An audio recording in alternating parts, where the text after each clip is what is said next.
All right, good morning. My name is Aaron Goldstein. I'm the Chief of Police with the City of Fond du Lac Police Department. I first want to express our sincerest sympathies to the families, friends, and loved ones of Jacqueline Jo Rooney, stemming from the senseless tragedy that occurred on or about November 9th. The investigation began on Saturday, November 14th at 8:15 a.m.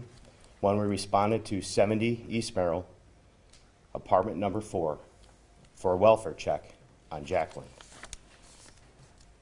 The welfare check was called in from a methadone clinic in Fond du Lac County, stating that Jacqueline had not been to the clinic for 3 days. Upon entry into apartment number 4, Fond du Lac Police Department officers were not immediately able to observe Jacqueline laying on the floor deceased, because she was wrapped up with a sleeping bag and covered with blankets and other debris. Fond du Lac PD officers also observed pools of blood on the ground and possible blood spatter on multiple surfaces in the apartment, which initiated the start of a criminal investigation. Detectives began processing evidence, conducting interviews, canvassing the neighborhood, and reviewing various video and audio surveillance. Initial evidence reflected numerous penetrating knife wounds, as well as some type of trauma to Jacqueline's head, which was consistent with the preliminary autopsy findings of multiple stab wounds to her body and blunt force trauma to her head. Jacqueline also appeared to have defensive wounds to her hands. Detectives identified a person of interest, and on November 16th, we conducted a search warrant at 70 East Merrill, apartment number 9. Following the execution of the warrant, detectives arrested Gary E. Davis and referred the charges of first-degree intentional homicide and obstruction to the Fond du Lac County District Attorney's Office for review. Upon review of the case, the District Attorney's Office filed a criminal complaint to include mayhem and hiding a corpse. From the onset, our detectives worked with steady focus, determination, professionalism, and care to bring us to this stage in the investigation and another step closer to providing justice to Jacqueline. I'm so proud of this group of detectives for their dedication and teamwork in solving this violent crime in just a matter of days. The charges in this case reflect our department's commitment to holding people accountable and bringing justice to the victims of violent crime. I will continue to say, for those who commit violent crimes, Fond du Lac PD will not rest until you are found and in custody. We also learned that this tragedy involved an intimate relationship. Each year, we respond to a very substantial number of domestic violence-related incidents in our community. Incidents of domestic violence have been and remain by far the leading cause of all violent crime in our community. Fond du Lac PD will continue to work tirelessly to reduce the amount of domestic violence that we see in our community. We all have a responsibility to keep our community engaged on the topic of domestic violence.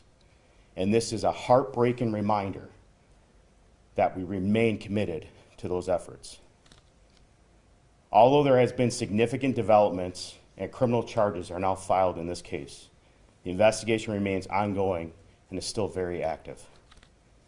We can't go into a level of investigative specifics at this time, as we must protect the integrity of this investigation and allow the legal processes to play out. I now would like to invite Fond du Lac County District Attorney Eric Toney up for some remarks. Well, as Chief Goldstein said, our heart just goes out to the family, especially as we have the holiday season upon us. And it's important to note that this defendant, like any other, is presumed innocent unless or until proven guilty. And as Chief Goldstein noted, this is still an active and ongoing investigation. So if there's anybody in the public that has any information related to the relationship between Jacqueline and the defendant or anything else, we ask you to contact the City of Fond du Lac Police Department. Detective Christina Milon is the lead investigator on the case, and so we would ask for the public's assistance in providing any additional information. We had the initial appearance earlier this morning.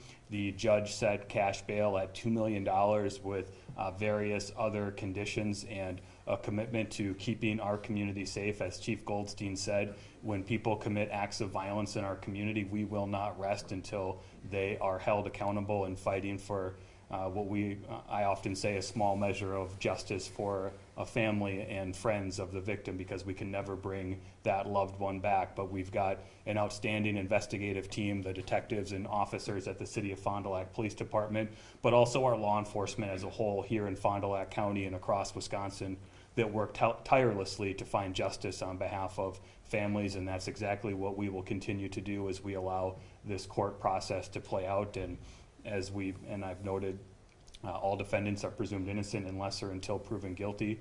But I just we've got a long road ahead of us, as is normal in these cases, and just want to thank our investigative team, and we'll continue to work with the family to find justice, and we'll take a few questions if anybody has any.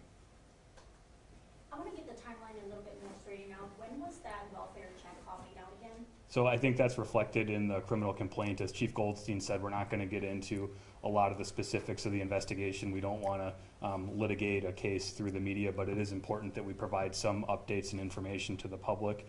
And the preliminary hearing is set, I believe it was for December 2nd at 2 p.m. in front of Judge English as well.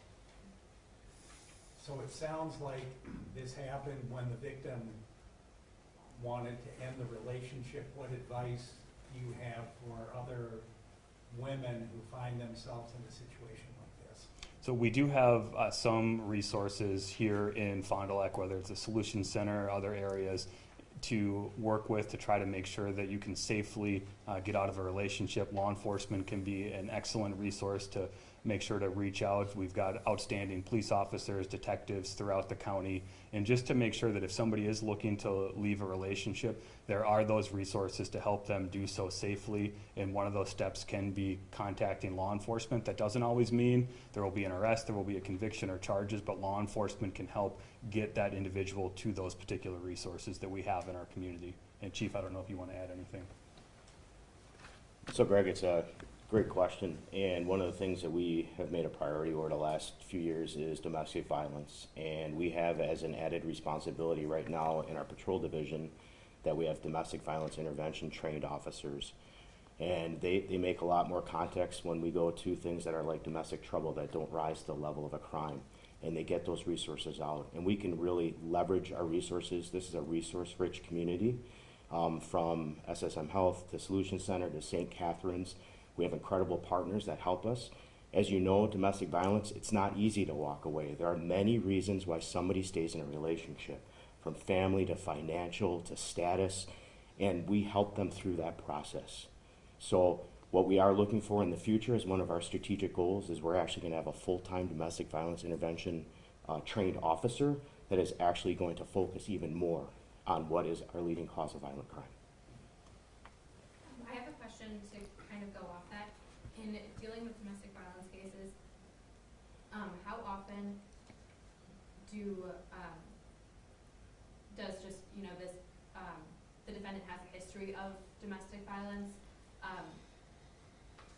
Is it common for cases that end up like this for the person to have had a history, or are there times where it's just totally random? What I can say to that, when we look at domestic violence, there are times where, and I won't speak to the specific case, but just broadly speaking, that someone has a history. It's not always reported, and that's where, when as the chief was talking about some of the process that law enforcement goes through in documenting past instances, it's not always reported to law enforcement, but it's quite common that there is a history of domestic violence, sometimes reported, sometimes not reported. As the chief alluded to, it can be very difficult to leave a situation involving domestic violence, often because those individuals may still love each other, they may have children in common, there can be economic issues. And that's where, as the chief talked about, there are those resources in our community that we want people to know they have and that are available to help them leave those situations. We don't want to see a circumstance, whether not just homicides, but other acts of violence. And one of the things we don't talk about enough is the emotional impact that a domestically abusive relationship can be. It's not always the physical harm, but it's the emotional harm to the victim or to the children.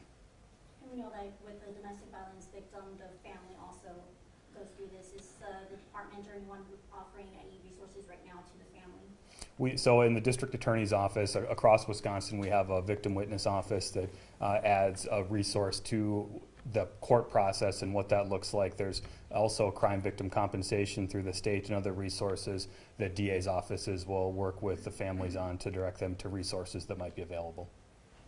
And I would say from the law enforcement side, one of our foundational beliefs is compassion.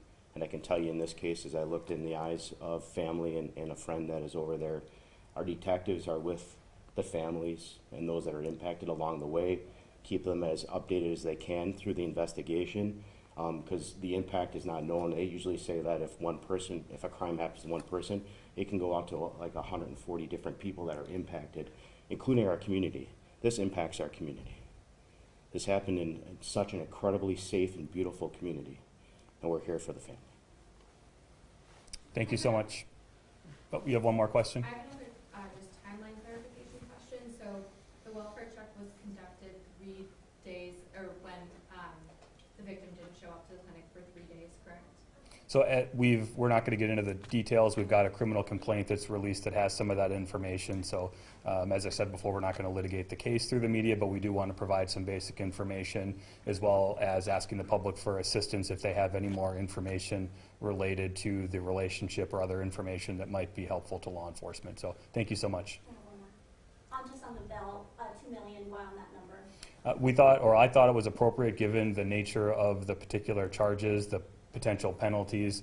As I noted in court, there was one prior arrest warrant, and the goal of cash bond, at least currently in Wisconsin, is only to ensure that the defendant makes appearances in court.